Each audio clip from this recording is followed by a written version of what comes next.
Hey, what's going on guys, and welcome to your 5th Bootstrap 4 tutorial, and in this video I want to talk about the basics of the Bootstrap grid system. Okay, so the Bootstrap grid system has had a significant upgrade since the last version and now makes use of Flexbox.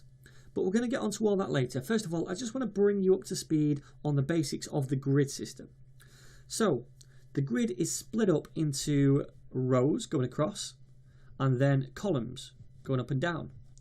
And the number of columns is 12, so we're restricted to 12 columns, but the number of rows can be as many as you like on your web page. So the idea is that this is content in different rows on your web page going down the page.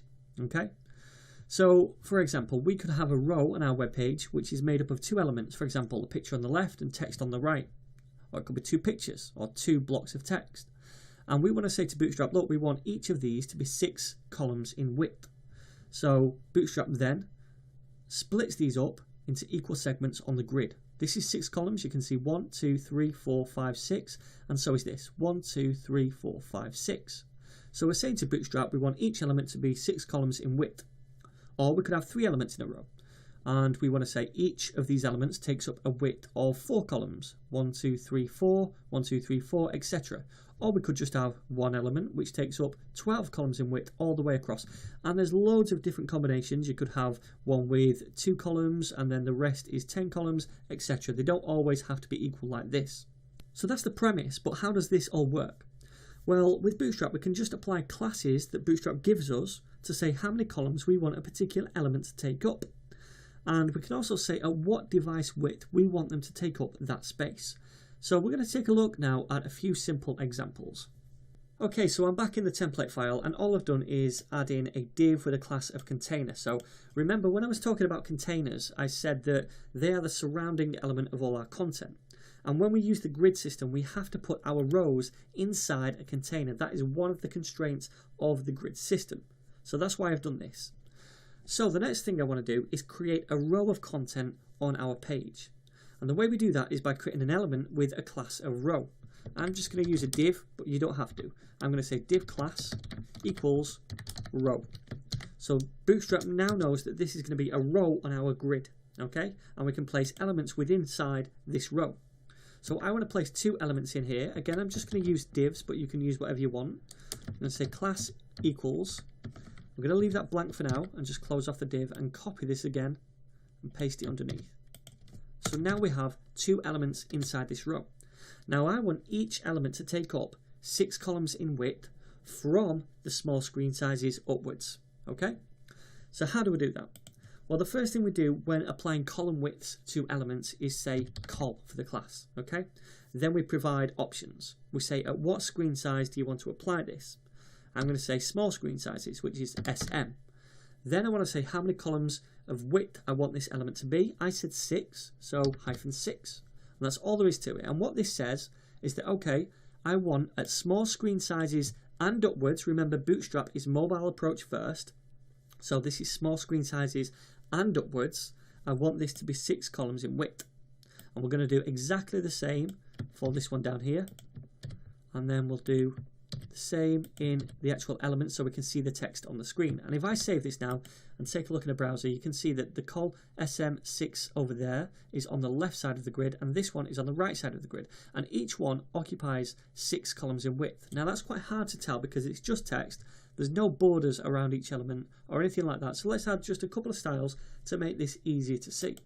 Now I'm just going to add a style tag, or a style attribute rather, right here. This is not great practice, so I don't advise you do this, but I'm just doing it so it's quick and easy. So I'm going to say background is going to be light blue, just so we can see it. And then I'm also going to add styles for these things right here. I'm not going to do them in line because we're going to have loads of different columns or elements that take up columns. So I'm going to just do one global rule in this style block right here in the head. So I'm going to say row, which is this thing right here. Then div, which is going to target these things right here. Then I'm going to say they are going to have a padding of 20 pixels top and bottom, 10 pixels left and right, and a border which is 1 pixel thick, and then solid all the way around. So we do have Bootstrap utility classes that we can do this kind of stuff with, but because I've not covered that, I'm just using these styles here. Okay, so now we can see them easier on the screen. So this is a small screen size and it's 6 columns in width. And I said that Bootstrap is mobile first, so this means that this thing applies 6 columns of width for small screen sizes and upwards.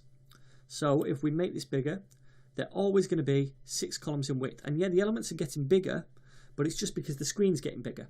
Okay, they're still half and half, 50%, 6 columns each. So this is the case for all screen sizes from small and upwards. But once we get to the extra small screen size, they revert and stack on top of each other. That is kind of the responsive nature of the Bootstrap grid, which is really cool. Okay, so they're going to stack for kind of like mobile devices. So that is this class. What if I change this to medium screen sizes? If I say MD, which stands for medium. Well, let's take a look. I'll save that now. And if we take a look over here, now you can see on small screen sizes, no longer are they left to right. They're now stacked on top of each other, and that's because I've said that I only want this to apply from medium screen sizes upwards. Make sense? So as soon as we get to a medium screen size, this is going to split up into the columns, like so. Awesome.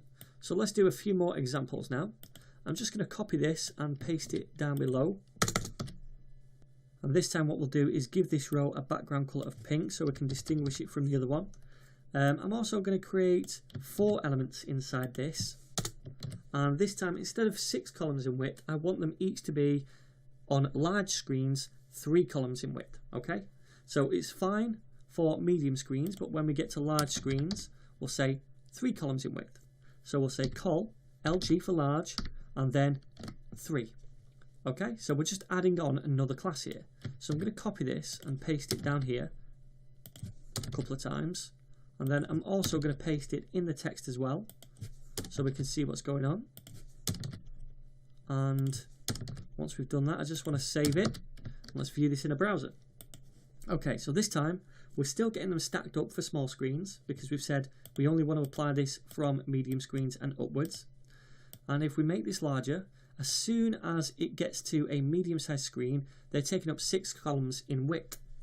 Now, because the grid is only 12 columns wide, and each of these are 6 columns in width, then we have 4 elements like this, stacked on top of each other, and also left to right. Because we can't have 4 going across, because that would make up 24 columns. So the first 2 make up the first 12 columns, and then the next 2 make up the second 12 columns. So they're stacked on top like that. Make sense?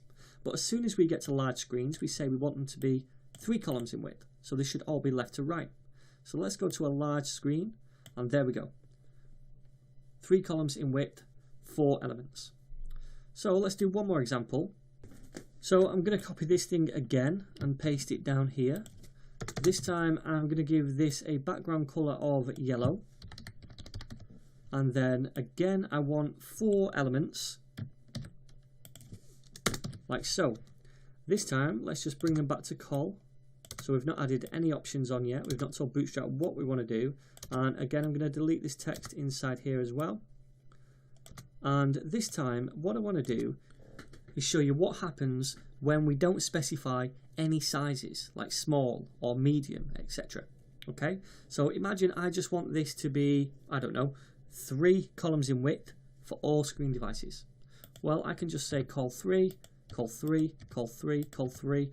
And if I copy and paste this and just add them in the text and save it, view it in a browser, then for every screen size, this is going to be 3 columns in width. And that's because we didn't specify which device we wanted it to be for, and even on extra small screens right here where they normally stack, they're still 3 columns in width. Okay? So that is the Bootstrap grid system, and the idea is that you'd put different content in each one of these elements right here, such as images or text, etc. It's up to you, but that is the basics of the Bootstrap grid system. In the next video, what we're going to do is take this one step further and take a look at some of the new flex properties of this grid system.